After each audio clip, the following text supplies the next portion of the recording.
the last 70, 80 years, and that is causing buildup of this carbon dioxide in the greenhouse gas layer. All of us would have heard the term GHG emissions, which is the greenhouse gas emissions.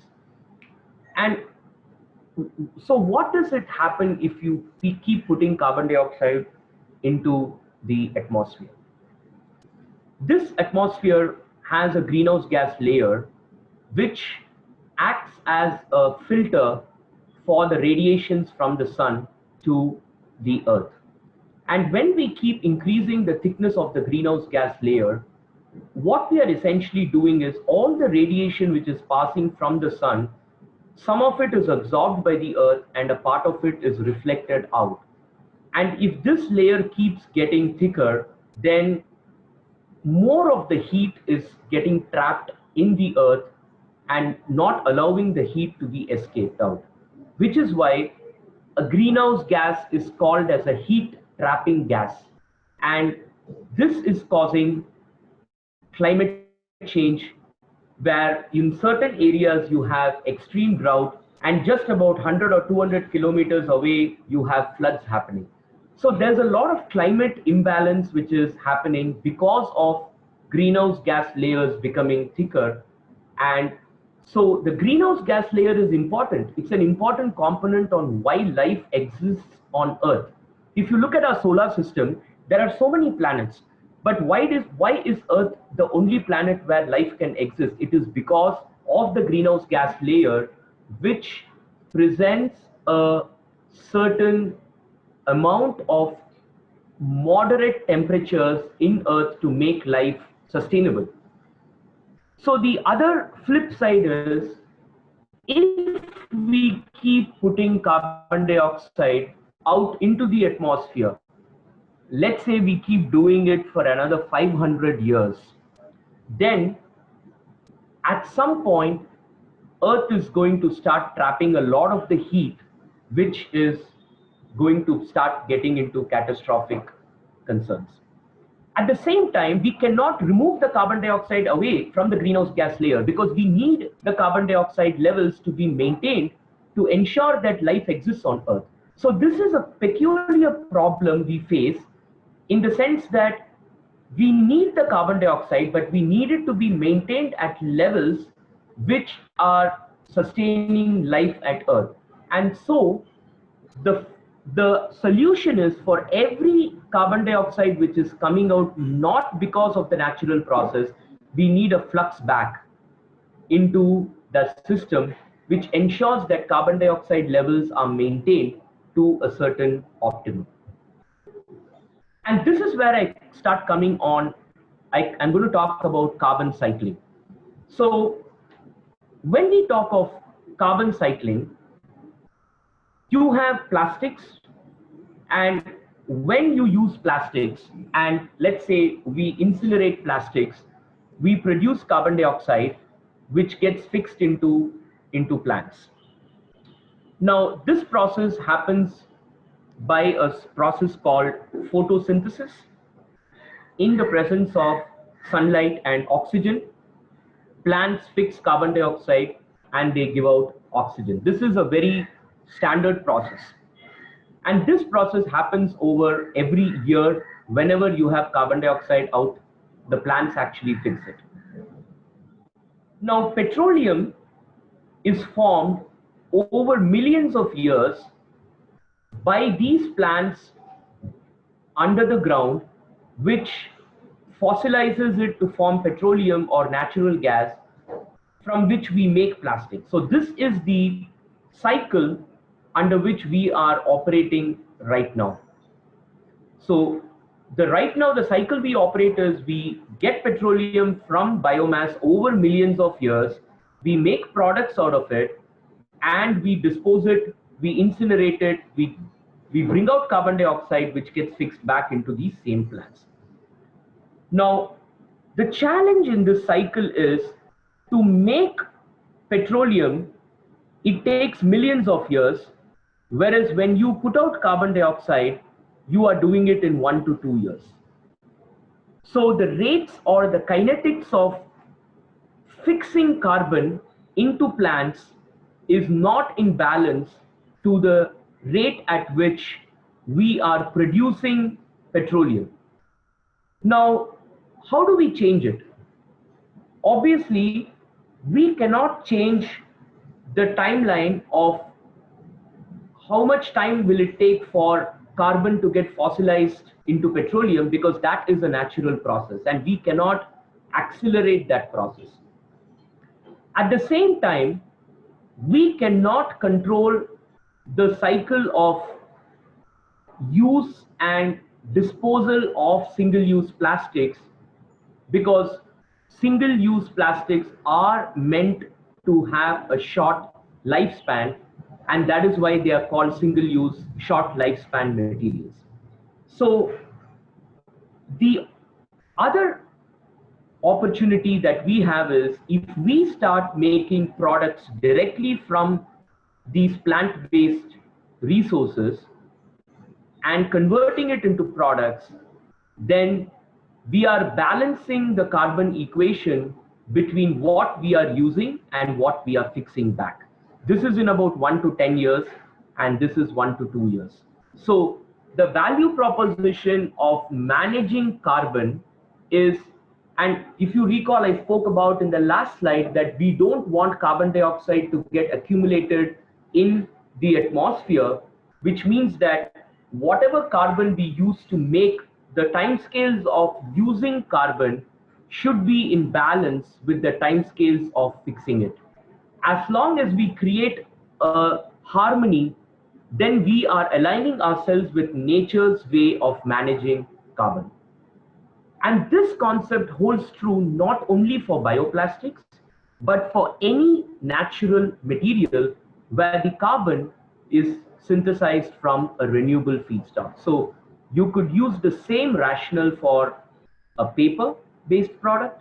We could use the same rationale for cotton, jute, any material where the carbon is synthesized from a renewable feedstock. The time scales of disposing carbon is in balance to the time scales of fixing carbon. This is a primary value proposition of bio-based plastics, and how bio-based plastics fit into the nature's carbon cycle, against a petroleum plastic where you take about millions of years to make the product, but you dispose it within 1 to 2 years. Now, looking at bio-based products from a molecular chemistry perspective, we can see that you have a polyethylene molecule here, and right next to the polyethylene molecule, we have a bio-based polyester or a bio-based PET. The only difference between the polyethylene and the bio-based material is the carbon is now coming from a renewable feedstock. And similarly here, when we talk about a bio-based PET, I would like to take the example of a huge consumer brand, Coca-Cola, which is right now using bio-based PET.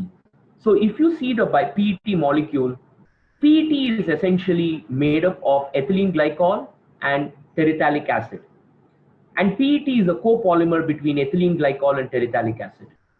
Now, PET contains 10 carbon atoms, and out of these 10 carbon atoms, 2 carbon atoms are coming from ethylene glycol, while 8 carbon atoms are coming from the terephthalic acid.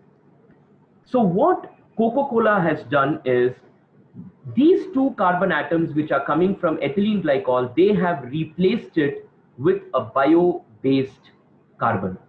So now the ethylene glycol is not coming from a petroleum feedstock, but it's coming from a bio feedstock, which is sugarcane or corn. So if you see the chemistry here, this is ethylene, which is made from polyethylene, which is a depolymerization of polyethylene, and then you make ethylene glycol, or you make the same ethylene through a biochemical route. And what we have seen is, by replacing 2 carbons, they have put in 20% bio content into this polyethylene PET molecule. Now, this is the same PET molecule. So if you ask me the question, is this bio-based? I would say yes.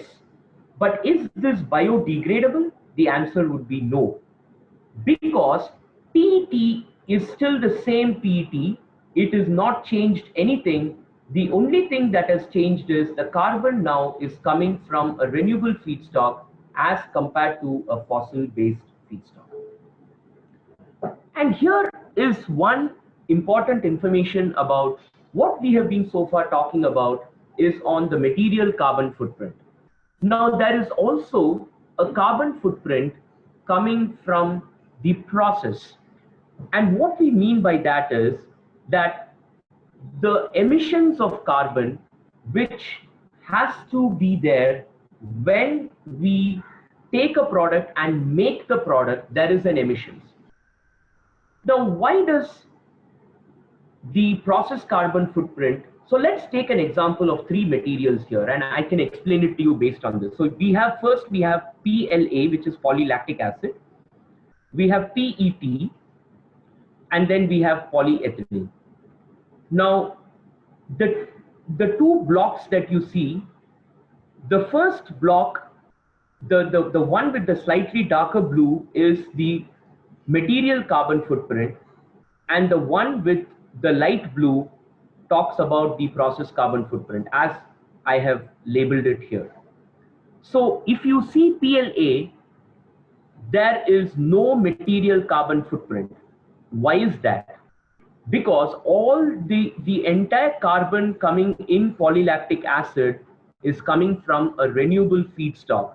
So if you go back and think through the slide, that renewable feedstock is getting fixed at time frames which is in harmony with nature's carbon cycle, which is why PLA has no material carbon footprint. So the material carbon footprint of PLA is 0. Whereas if you look at PET and polyethylene, they have a certain material carbon footprint. And for polyethylene, it is around 300 kilograms of carbon dioxide released for every 100 kgs of material, while it is about 220 for PET. Now let's look at the process carbon footprint. As you can see, polyethylene has a lower process carbon footprint as compared to PLA. And the rationale in this is polyethylene is a really well studied material over the past so many years. So the technology to make polyethylene is highly efficient and probably iterated so many times that the companies making polyethylene today have a good hold on their process carbon footprint. But if you look at PLA, it's a relatively new technology compared to polyethylene. So there is still a higher process carbon footprint impact coming from PLA as compared to polyethylene. So this is very important that we have to look at the material and the process carbon footprint together.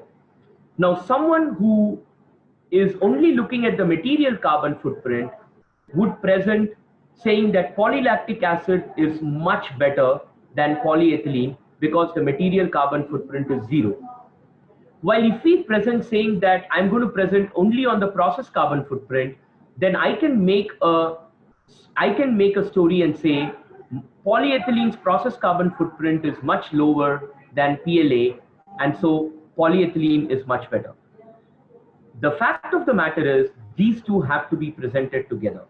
So while PLA has got a higher process carbon footprint, when you put these things two together, PLA is still lower than PET or polyethylene. However, the process carbon footprint of PLA is higher than polyethylene. So there is still work that needs to be done to improve the process efficiencies of PLA to be able to come into the efficiency scale of what you have in polyethylene. So it's a combination of material and process carbon footprint. Okay. Now let's look at bio-based carbon, and obviously we are looking at how do we determine the bio-based carbon content.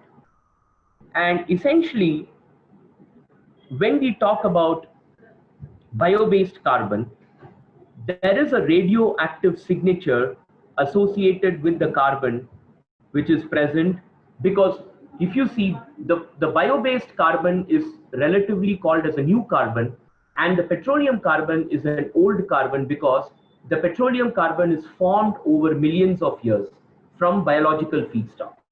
So if we determine the radioactive signature between the bio-based carbon and the petroleum carbon and take a ratio, we can, up to an efficiency of 97 to 98%, we could determine what is the bio-based carbon content in the product.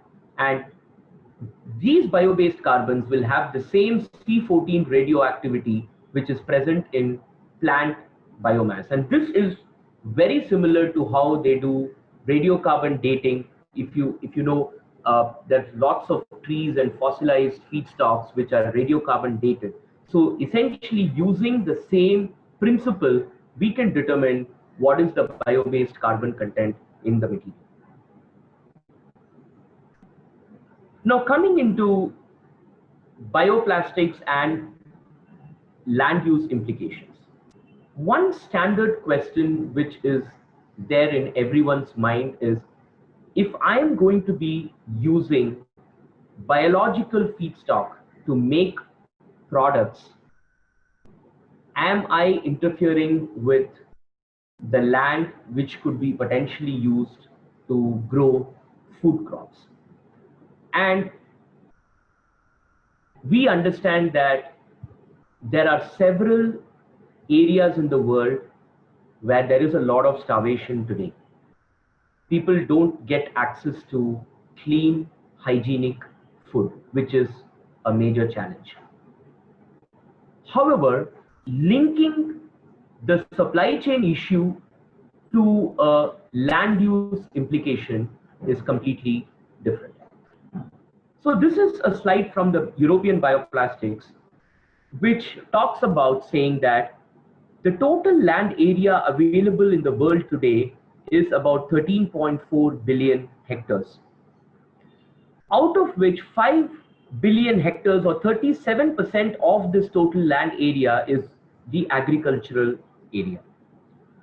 Now, if we take this agricultural area, that is essentially split into pastures, which is 70% of the agricultural area, and arable land, which is only 30% of the agricultural area. And out of this arable land, we have 1.29 billion hectares, which is used for food and feed. Now,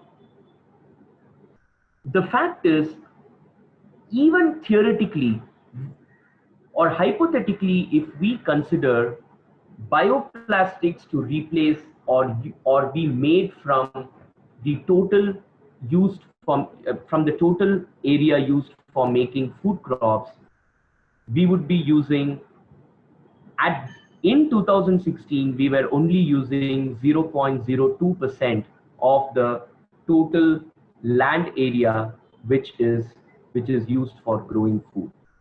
And hypothetically, if all the plastics in the world were to be converted to bioplastics, which is never going to happen, but even if we assume that as a worst case scenario, even then the total land required for growing crops to make bioplastics is less than 3 to 4% of the total land available. So the concept that bioplastics actually impact land use for food crops is a misconception. That is one value. The other important point is there are also advantages of why do we need bio-based feedstocks. We only spoke about the carbon footprint, but there is also food security and value creation for the agricultural economy which is happening.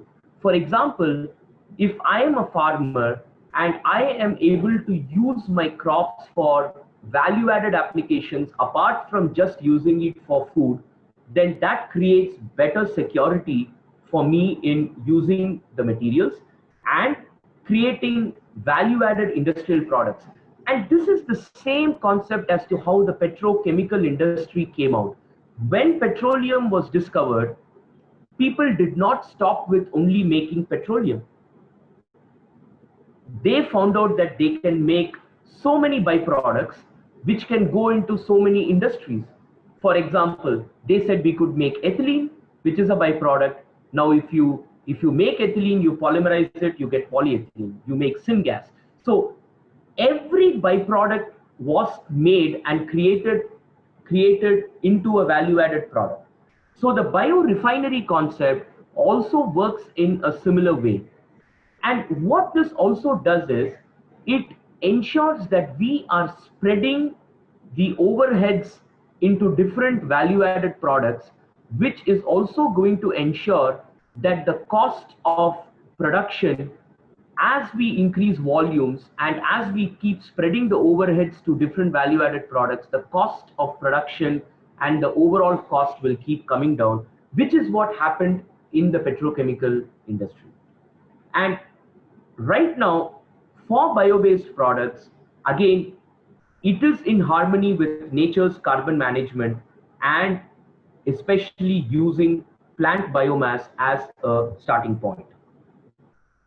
However, I would again like to caution that just because we make something from a bio-based feedstock, we still need to address the issue of end of life, which can be mechanical, chemical, or biological.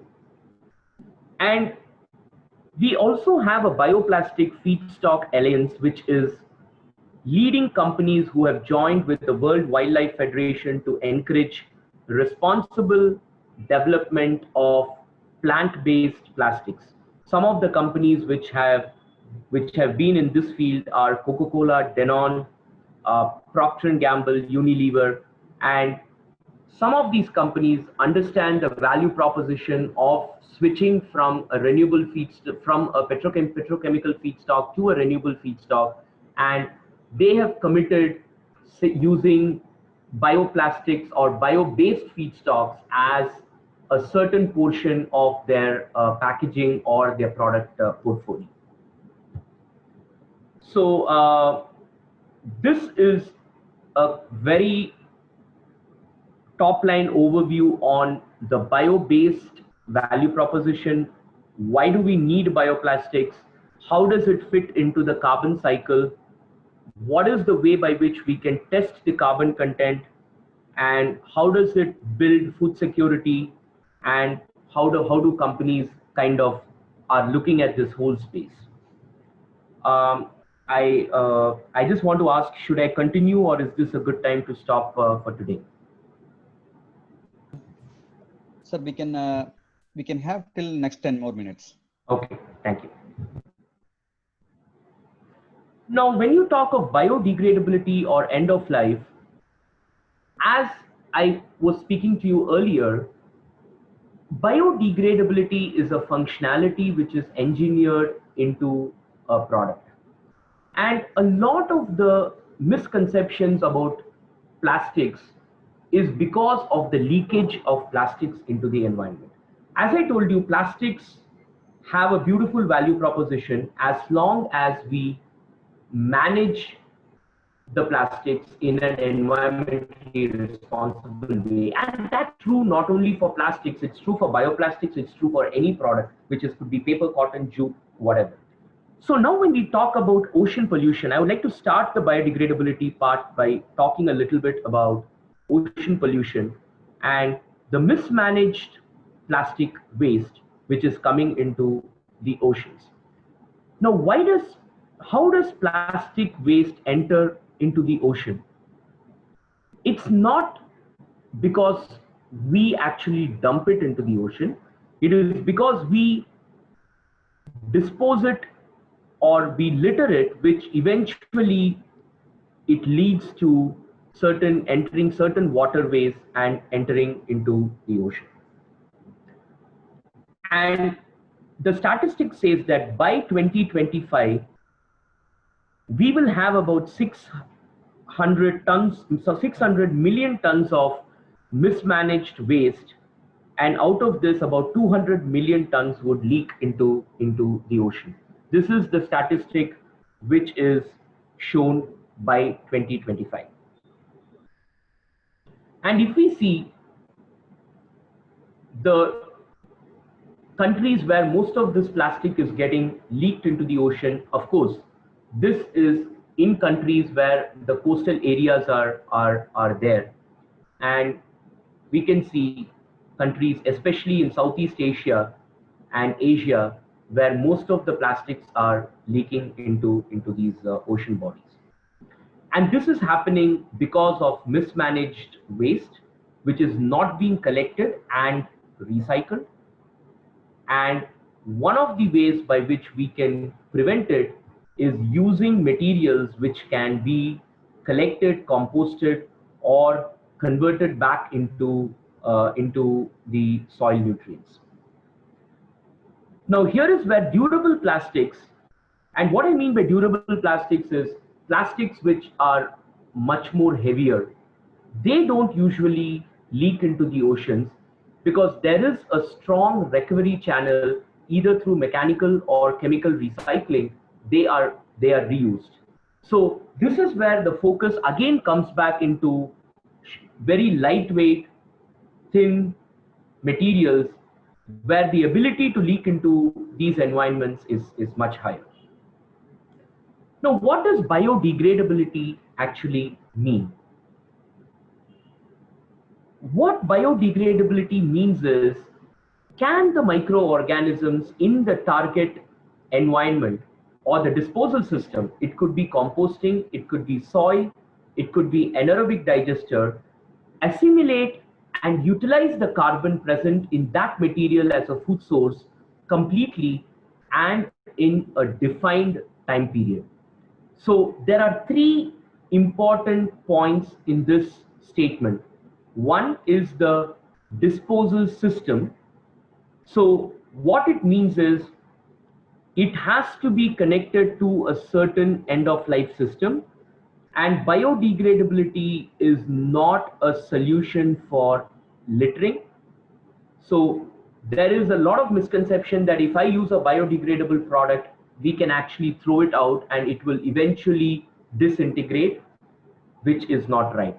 You need a certain disposal system to assimilate the carbon in the material and convert it. So first one is the disposal system. The second one is it has to be completely utilized. This word completely is important because if it is partially utilized, it leaves fragments which continue to exist in the environment, and these fragments can potentially cause more harm than if it was just left as it is. So what we have done is we have created a system where we have taken up material and broken it down and not completely broken it, thereby creating a lot of other challenges. And the third point is the time period.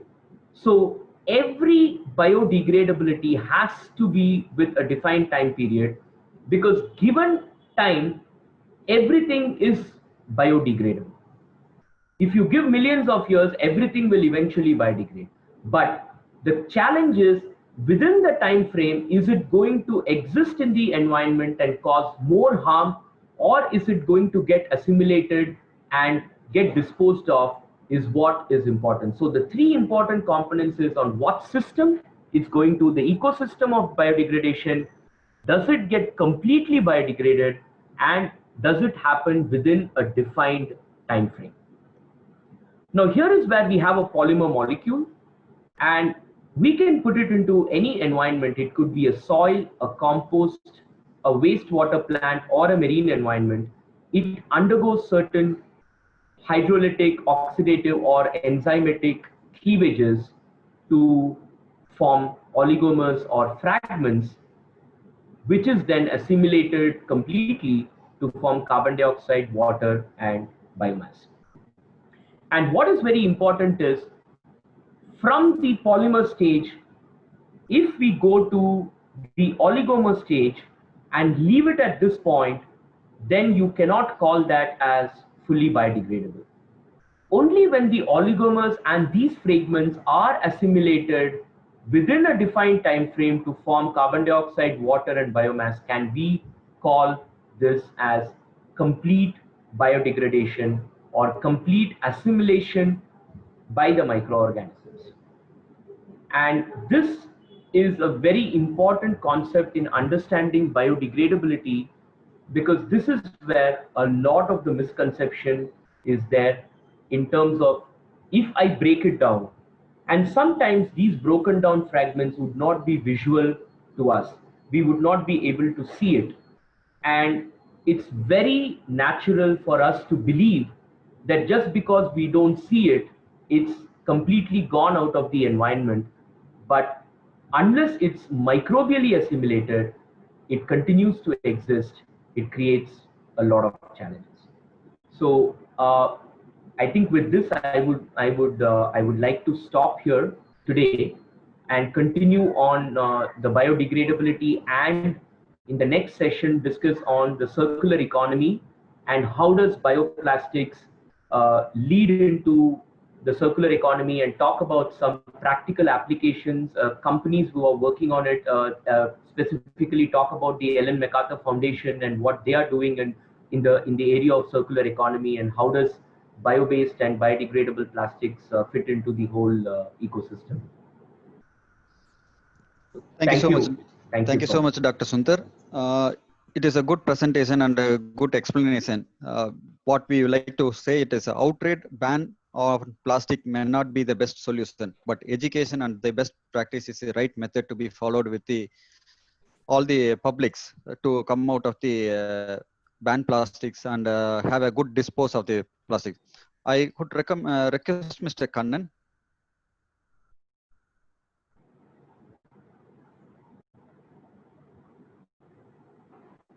There is a few question answers has been asked, Dr. Sundar, that I will go with one by one question answers for you. Sure. What will be the effect during recycling of biopolymer mixed with the normal plastic?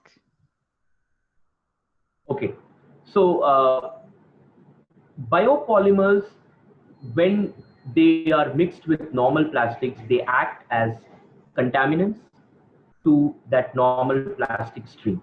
Now, typically, when you look at a normal plastic stream, you already have a lot of contaminants, especially when we are talking of a post-consumer plastic stream. You never collect LDPE or polypropylene separately. There is always a mix. You have polyester, polystyrene, and these mixes.